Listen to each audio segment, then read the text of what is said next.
Hello बच्चों, मैं हूं हर्षित, आपका अपना हिंदी अध्यापक सन माइकल इंटरनेशनल स्कूल के ऑनलाइन क्लासेस में आप सभी प्यारे बच्चों का स्वागत करता हूं। मेरे प्यारे बच्चों, कैसे हैं आप सभी? स्वस्थ रहिए, सतर्क रहिए और अपने घरों में ही पढ़ते रहिए। बच्चों, आज हम लोग पढ़ेंगे कक्षा 7 की हिंदी व्याकरण, जिसमें हम लोग फर्स्ट चैप्टर पढ़ रहे थे। और चलिए बच्चों, निकाल लीजिए हिंदी व्याकरण। बच्चों, हम लोग साहित्य पढ़ रहे थे।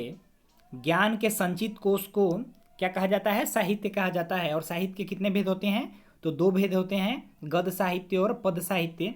तो आज हम लोग यही पढ़ेंगे साहित्य के दोनों भेद।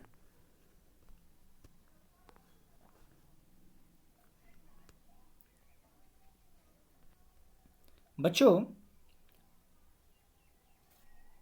पहले पढ़ते हैं हम लोग गद्य साहित्य।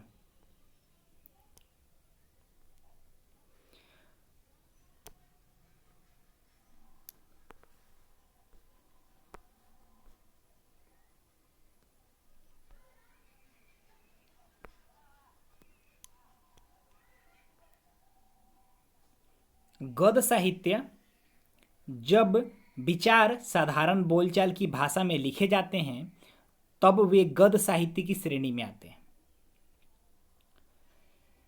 क्या हुआ बच्चों? जब हम अपने विचार को साधारण जो बोलचाल की भाषा में उपयोग करते हैं, उसी भाषा में यदि हम लिख दें उस विचार को, तो हमारा क्या कहलाता है? गद्य साहित्य कहलाता है। समझ में आया बच्चों? इसके उदाहरण हैं, भारत भूमि को समय समय पर अनेक महापुरुषों ने अपने जन्म से अलंकृत किया है। उनमें अहिंसा उनमें से अहिंसा और शांति का संदेश देने वाले महात्मा गांधी के नाम को कौन नहीं जानता? तो ये हमारे मन की जो साधारण बोलचाल की भाषा है, यह हमारा क्या हो गया? गद्य साहित्य हो गया। अब दूसरा जानेंगे हम लोग बच्चों। और सबसे पहले गद्य साहित्य के कुछ उदाहरण हैं, उसको समझ लीजिए बच्चों। कहानी कहानी जो है ये गद्य साहित्य का उदाहरण है। कोई लेख लिखते हैं, निबंध है, किसी की जीवनी है, पत्र है, उपन्यास है, एकांकी, नाटक। नाटक की तरह ही एकांकी जो होता है, नाटक की तरह, जिसमें एक ही पात्र होते हैं। अब बच्चों हम लोग समझेंगे दूसरा, पद साहित्य।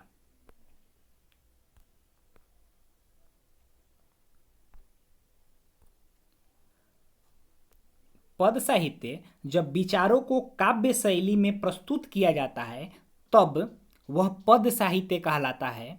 पद को गाया जा सकता है। जैसे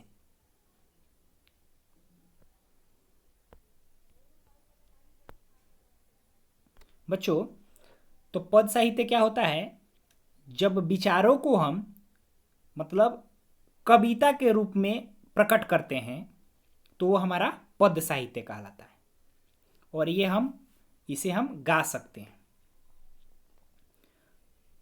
तो बच्चों एग्जाम्पल है, वह पावस का प्रथम दिवस जब पहली बूंद धरा पर आई, अंकुर फूट पड़ा धरती से नवजीवन ने ली अंगड़ाई। तो यह एक गाया जाने वाला पद है। आपको सुनने में अच्छा लग रहा होगा। तो यही होता है बच्चों जो हमारा पद साहित्य है, जिसे हम गा सकते हैं। अब बच्चों हम लोग इसके कुछ उदाहरण देखेंगे, जैसे गीत, कविता, गजल, पद, दोहा, छंद, कवित्व, चौपाई।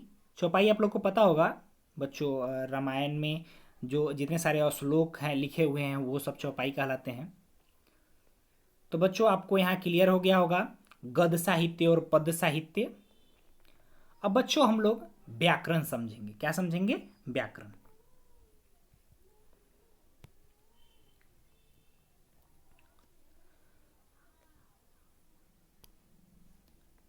यहाँ चित्र जो दिया हुआ है उसे देखिए बच्चों।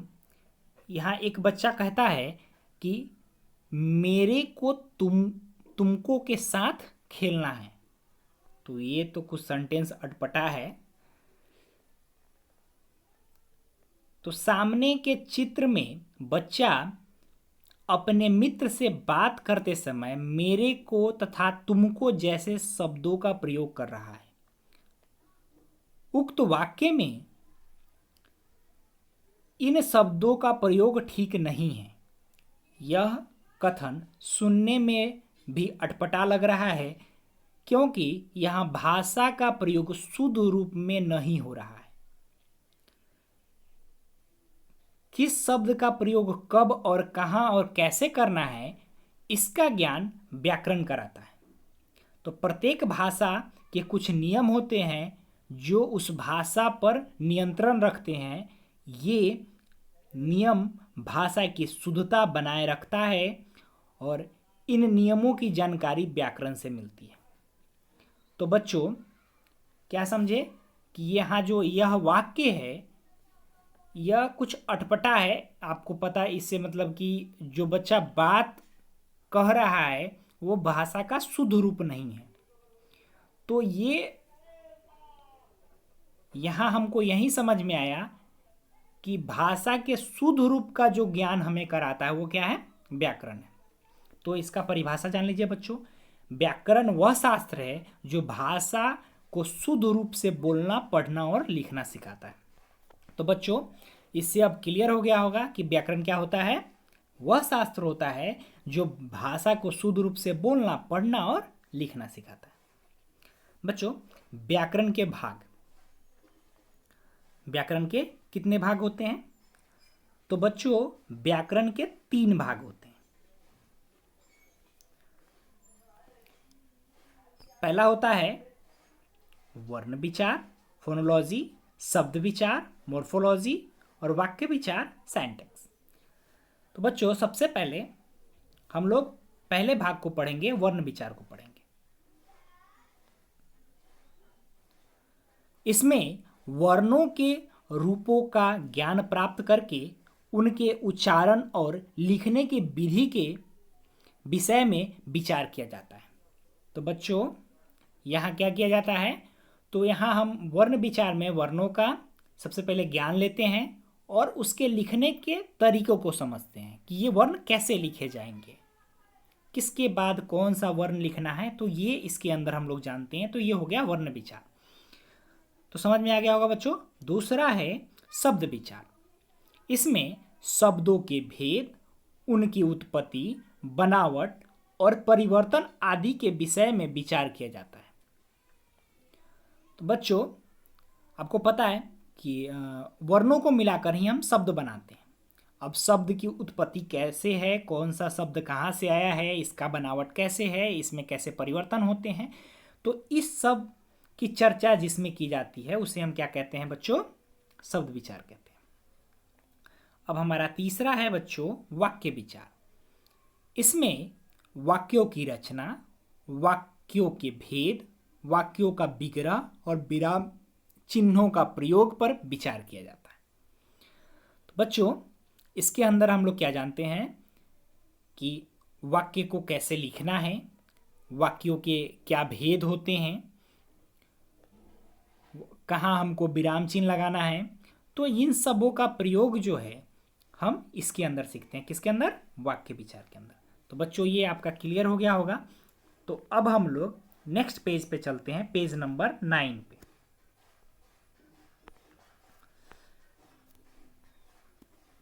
बच्चों अब आपका चैप्टर खत्म हो गया है और यहाँ हम लोग बस थोड़ा सा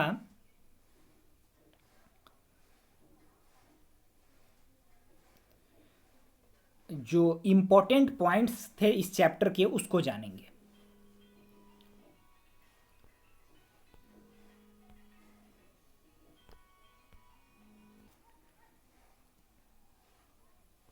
पहला पॉइंट है बच्चों, भाषा भावों और विचारों को व्यक्त करने का माध्यम है। तो भाषा जो होता है विचारों को व्यक्त करने का माध्यम है। भाषा के कितने रूप? तो दूसरा पॉइंट हो गया मौखिक और लिखित रूप। तीसरा है बच्चों वह भाषा जिसे बालक अपने परिवार से सीखता और अपनाता है मातृभाषा। तो मातृभाषा का परिभाषा बच्चों आपको बता चुके हैं। चौथा है बच्चों वह भाषा जो देश के अधिकतर निवासियों द्वारा प्रयोग में लाई जाती है राष्ट्रभाषा। ये भी आपको पता है बच्चों।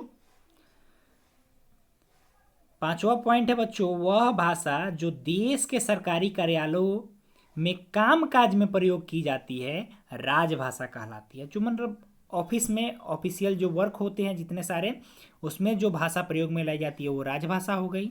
जो अधिकतर देश के अधिकतर निवासियों द्वारा बोली जाती है राष्ट्रभाषा हो गई।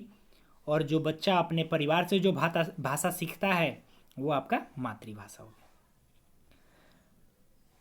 विद्वानों और शिक्षाविदों द्वारा भाषा के जिस रूप को मान्यता दी जाती है वो मानक भाषा, मतलब भाषा का वह रूप, शुद्ध रूप, जो मतलब कि बहुत सारे वर्ड होते हैं जो कंफ्यूज करते हैं कि कैसे ऐसे लिखे कि ऐसे लिखे, मतलब दोनों तरीके से आपको हम गई का बता चुके थे बच्चों। गई ऐसे भी लिखते हैं या गई ऐसे भी लिखते हैं। तो बच्चों अब कौन सा है जिसको मान्यता मिली है जहां हम यूज कर सकते हैं, तो ये जो है इसको हम यूज करते हैं ज़्यादातर। तो ये हमारा मानक रूप हो गया भाषा का। तो बच्चों भाषा का क्षेत्रीय रूप बोली कहलाता है। भाषा का क्षेत्रीय रूप जो होता है क्या कहलाता है बच्चों? बोली कहलाता है। मतलब किसी विशेष क्षेत्र में सिर्फ उसी क्षेत्र में बोली जाने वाली भाषा बोली हो गई। मुख से निकली ध्वनियों को लिखने की विधि या चिन्ह को लिपि कहते हैं। जो भी हम मुंह से ध्वनि निकालते हैं और उसको लिखकर हम प्रकट करते हैं, तो जो लिखने की विधि होती है और उसके लिए जो हम चिन्ह का इस्तेमाल करते हैं वो हमारा क्या हो गया? लिपि हो गया। अब बच्चों ज्ञान के संचित कोश को साहित्य कहा जाता है, आज ही पढ़ाया आपको हम। और व्याकरण भी वह शास्त्र जो भाषा के शुद्ध रूप भाषा को शुद्ध रूप से बोलना, पढ़ना और लिखना सिखाता है, वो हमारा व्याकरण हो गया। तो बच्चों आपको क्लियर हो गया होगा ये हमारा इंपॉर्टेंट पॉइंट्स। अब बच्चों अब आपको मैं होमवर्क दे देता हूँ। ये मुख से प्रश्न जो हैं लेखनी से, मुख से और लेखनी से, ये दोनों प्रश्न आपको करने हैं रफ कॉपी में, और वो करके मुझे पिक भेजने हैं उसके। समझ में आया बच्चों? बच्चों एक और बात करनी है आपसे। बच्चों आप हम लोग जो वीडियो अपलोड करते हैं वो तो आप देख लेते हैं, बट ना उसका कोई वर्क करते हैं, ना उससे कोई रिलेटेड प्रॉब्लम के लिए कोई मैसेज करते हैं। तो बच्चों आप पढ़ रहे हैं ये हमें कैसे पता चलेगा?